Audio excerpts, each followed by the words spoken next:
Bonjour et bienvenue à toutes et à tous sur cette nouvelle émission du mois de décembre. Pour ce mois, nous allons mettre en avant un thème proposé par l'association COP1. Une association 100% étudiante qui se consacre à la redistribution de denrées alimentaires non vendues. N'hésitez pas vous aussi à nous suivre sur les réseaux afin de nous proposer des thèmes pour les prochaines émissions. Le thème de ce mois-ci est donc la solidarité. Outre le fait que le mois de décembre rime avec Noël, ce mois rime également avec Initiative solidaire, une période où le plus d'initiatives solidaires émergent. Intéressant, n'est-ce pas? Vous vous demanderez pourquoi. Eh bien aujourd'hui, nous analyserons la définition de solidarité, puis nous verrons comment de nouvelles initiatives ont émergé au travers de la crise du Covid et de la pandémie. Enfin, nous verrons avec du recul comment des initiatives qui étaient déjà présentes avant ont dû faire face à de nouvelles difficultés. Et c'est parti.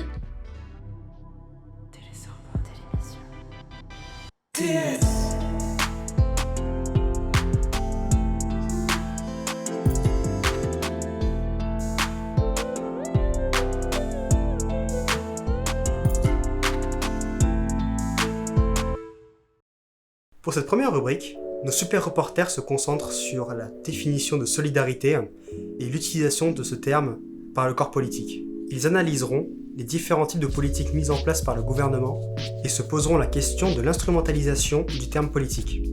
Quand, pourquoi, comment? C'est ce que nous allons voir maintenant.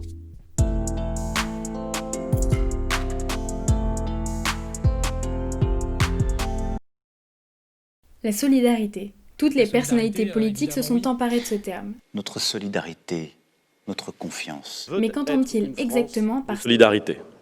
Solidarité vient du latin insolido, qui signifie pour le tout. Le terme apparaît pour la première fois en 1693.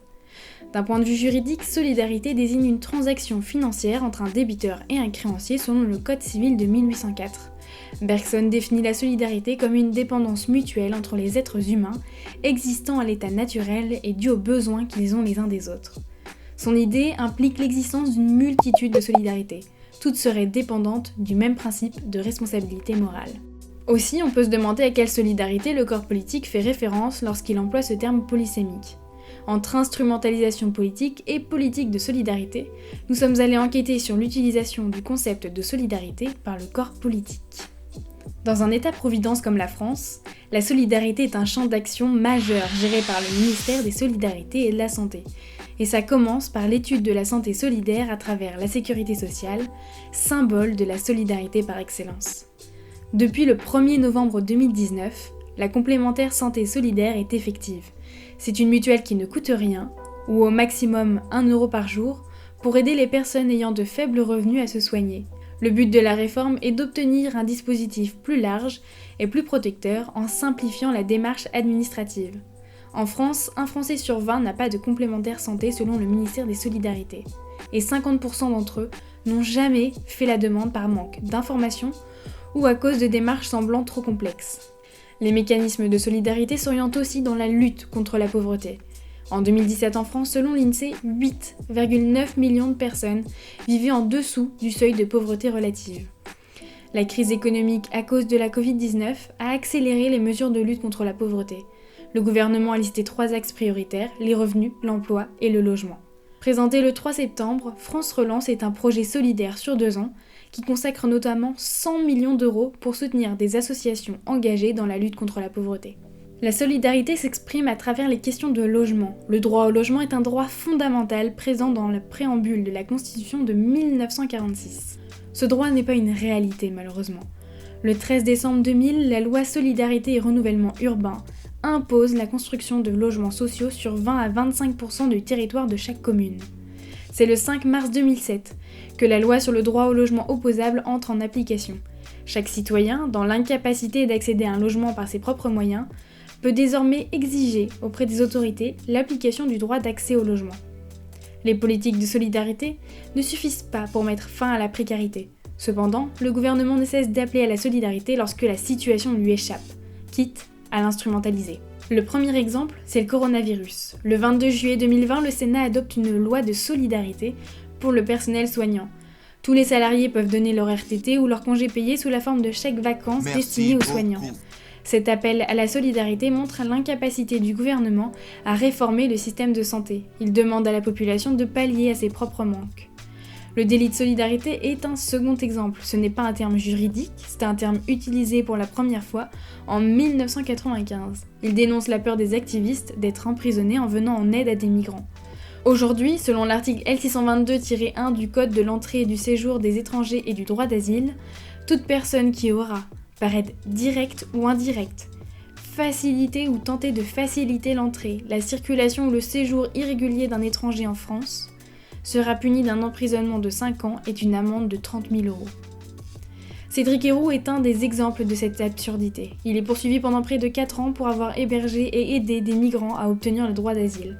Or, le 12 décembre dernier, le gouvernement lance un appel aux prodiges de la République. Le but est de récompenser les actes de solidarité citoyenne. La solidarité est donc utilisée de manière ambivalente et aléatoire par l'État. Enfin, la solidarité pour la cathédrale Notre-Dame de Paris est un exemple de son instrumentalisation. Les monuments historiques sont vétustes et nécessitent un contrôle régulier. Or, les dépenses publiques pour leurs entretiens se réduisent d'année en année. Le 15 avril 2019, la cathédrale est en flammes. Tous se mobilisent. La mairie de Paris propose 50 millions d'euros et 500 millions d'euros sont donnés par les 3 familles les plus riches de France. Ces 3 exemples mettent en évidence une nécessité de redéfinir la notion de solidarité. Pourquoi les hôpitaux sont abandonnés à leur sort malgré l'importance qu'ils ont en pleine crise sanitaire ? Pourquoi rebâtir un monument historique suscite-t-il autant d'engouement ? Finalement, les textes juridiques sur la solidarité sont confrontés à des limites. Un appel à la solidarité implique une responsabilité morale des citoyens ou de l'État.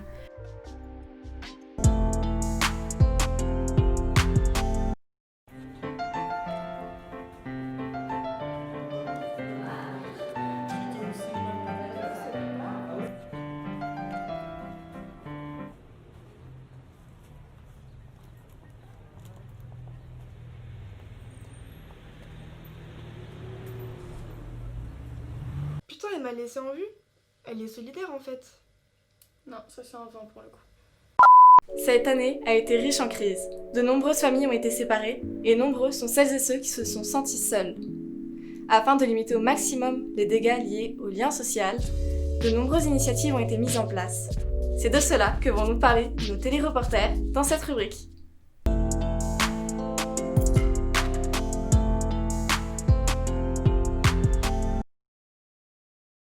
2020 aura décidément été l'année des crises. Crise sanitaire, économique, sociale ou encore climatique. Le monde entier a rarement eu à faire face à des défis de si grande envergure. Des défis d'autant plus durs à relever que chacun s'est retrouvé seul pour y faire face. Car la conséquence directe de la pandémie, c'est bien le confinement. Une solitude extrême a affecté toute la population et tous ses âges. Pour faire face à cet isolement parfois destructeur, de nombreuses initiatives associatives solidaires se sont développées. Le confinement n'a-t-il pas aussi permis un élan de solidarité globale ? Nous nous sommes en effet intéressés aux conséquences du confinement sur le moral de la population. Nous avons ensuite échangé avec les auteurs d'initiatives solidaires associatives avant de nous intéresser à des initiatives qui se veulent aussi respectueuses de l'environnement. Elles comprennent alors une double dimension, sociale et écologique. Selon Le Point du 4 décembre dernier, la solitude est un mal qui se répand dans la société française. À ce propos, le dernier rapport sur la solitude établi par la Fondation de France déclarait que celle-ci s'est accentuée au cours des 10 dernières années, puisqu'elle concerne désormais 14% de la population, contre 9% en 2010. Aussi, si la pandémie a recomposé nos modes de vie quotidiens, elle a également révélé le fait que certaines associations, dont la vocation première n'est pas la solidarité, jouent un rôle social très important. Effectivement, les réunions régulières ainsi que les échanges, la solidarité et l'entraide que suppose une communauté associative ont été mis à mal par la pandémie. Nous pouvons ici citer l'exemple du rôle social de l'ensemble harmonique de Rungis, dont le président et la chef d'orchestre ont accepté de livrer leur témoignage. Il y a effectivement un rôle social extrêmement important. Je pense notamment à un de nos clarinettistes qui a plus de 80 ans et c'est sûr que cette sortie du vendredi soir, pour lui, c'est extrêmement important de nous voir, de discuter avec nous. Et je pense que c'est très important cette mixité de profils que l'on peut trouver au-delà de la musique. Alors, outre l'aspect musical, effectivement, il y a l'aspect social qu'il ne faut pas négliger. Et cette pandémie, malheureusement, a accentué la fracture qui peut exister entre les gens qui sont seuls. Et ça a brisé ce lien social qui pouvait exister et qui n'existe plus actuellement. Cependant, il est important de noter que cette pandémie qui aura marqué l'année 2020 a eu, comme toute chose, des conséquences positives. En effet, les actions de solidarité se sont multipliées et de nouveaux bénévoles ont émergé. Afin de saisir l'ampleur de ce phénomène, nous avons décidé de nous rendre à une collecte alimentaire organisée par l'association étudiante UAR. Fanny Barbet-Pratt, présidente de l'association UAR, a accepté de nous rencontrer pour faire un point sur les évolutions récentes au sein de son association. Oui, complètement, parce qu'on a eu plus de bénévoles que l'année dernière. Et ce, alors même que les conditions pour faire le recrutement et pour encourager les étudiants à rejoindre l'association étaient rendues très compliquées. Donc c'était vraiment inespéré de voir qu'il y ait tant de gens qui étaient motivés pour rejoindre l'association. Là, c'est un mystère pour personne qu'on traverse une crise qui fait ressortir un peu tous les problèmes sociaux, environnementaux et de consommation qu'il y a dans notre société. Et que le précédent confinement a rendu aussi plus visibles certaines problématiques sociales, on va dire. Les jeunes aujourd'hui ont cherché vraiment à s'investir et à se rendre utiles auprès d'associations comme UAR. Et je pense que les autres associations de Paris 1 ont fait le même constat. Enfin, je pense qu'il y a vraiment un regain de mobilisation de la part des jeunes et pas que des jeunes d'ailleurs. Oui, complètement. Je pense qu'on a tous conscience de cette crise qui est d'ailleurs qui a plusieurs facettes parce qu'on sait que les conséquences du changement climatique affectent aussi en priorité les personnes les plus précaires. Et le développement durable, il a toutes ces facettes-là qui sont économiques, environnementales et sociales. Donc nous, on est plus sur la solidarité, effectivement, mais on essaye aussi d'être durable. Dans un entretien au Monde, Alice Desbioles, médecin spécialisée en santé environnementale, estime que les jeunes sont particulièrement touchés par l'éco-anxiété, c'est-à-dire l'anticipation de l'effondrement du monde. Si cette angoisse prospective pourrait paralyser la jeunesse, Fanny nous montre justement comment l'engagement solidaire renverse ce sentiment d'impuissance. Dans la solidarité, oui, je pense que c'est ça qui prime, mais c'est aussi ce sentiment d'impuissance, parce que c'est vrai que la crise écologique, parfois on se dit bon ok, je vais consommer moins de viande, faire attention à trier mes déchets, mais on se demande comment aller plus loin dans cet engagement-là. Et c'est vrai que l'engagement solidaire, c'est un moyen de concrétiser aussi un peu ces actions et d'agir pour une société plus durable sur les différents aspects en fait. Le confinement, source de multiples maux, a donc aussi été à l'origine d'une prise de conscience sociale et écologique.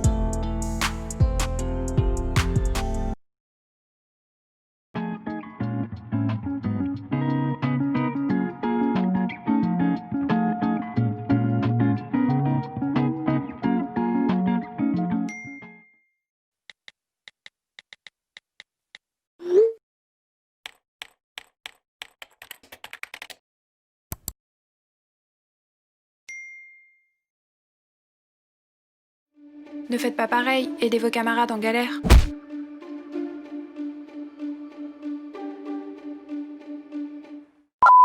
Pour cette rubrique, nos téléreporters 5 étoiles se sont concentrés sur les organisations et les associations présentes et actives avant le Covid-19 et qui ont dû s'adapter face à cette pandémie mondiale.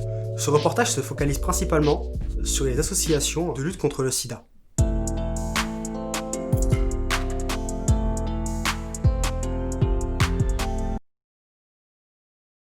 Le 1er décembre 2020 a eu lieu la Journée mondiale de la lutte contre le sida.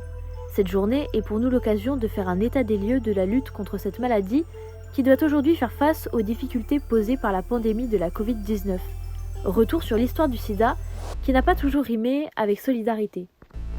Le début des années 80, marqué par la libération sexuelle, voit apparaître un mal alors inconnu, le virus du sida.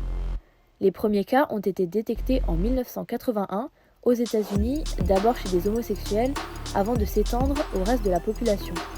Dès le début de l'épidémie, les médias font du sida l'un des sujets centraux de leur couverture. La France est aussi touchée. En 1983, l'Institut Pasteur publie ses découvertes. Le virus est alors identifié. Dès 1986, les sources médiatiques deviennent un élément central de la prévention mise en place par l'État. Toutefois, au début de l'épidémie, les médias participent également à la propagation d'informations erronées, à l'origine de croyances en la transmission par contact physique ou buccal. De fausses informations ayant eu pour conséquence une montée de la peur dans la société et une stigmatisation des homosexuels accusés d'être à l'origine de l'épidémie. La panique gagne alors la population et le personnel hospitalier. Pour soutenir les malades et les soignants, les premières associations voient alors le jour. Aujourd'hui, environ 38 millions de personnes sont infectées dans le monde et environ 1 séropositif sur 5 ignore qu'il est porteur du virus. L'accès au traitement progresse moins vite que les nouvelles contaminations. Pour 2 personnes qui commencent un traitement antirétroviral, 5 personnes sont infectées par le virus. Ainsi, la solidarité envers les personnes atteintes de VIH a beaucoup évolué, notamment grâce aux multiples associations qui ont changé l'image des malades, pour impliquer le reste de la population dans ce combat. L'une des associations les plus importantes en France est Solidarité Sida, association créée en 1992 par Luc Baruet et Éric Elzière. En 1999, il lance la première édition des Solidays. En 2019, le festival accueille 228 000 personnes et récolte 3 millions d'euros. La moitié de l'argent récolté est reversé à des associations françaises et l'autre moitié à des associations à l'étranger. Cependant, à cause de la Covid-19, l'édition 2020 a été annulée alors même que 60% des places avaient déjà été vendues.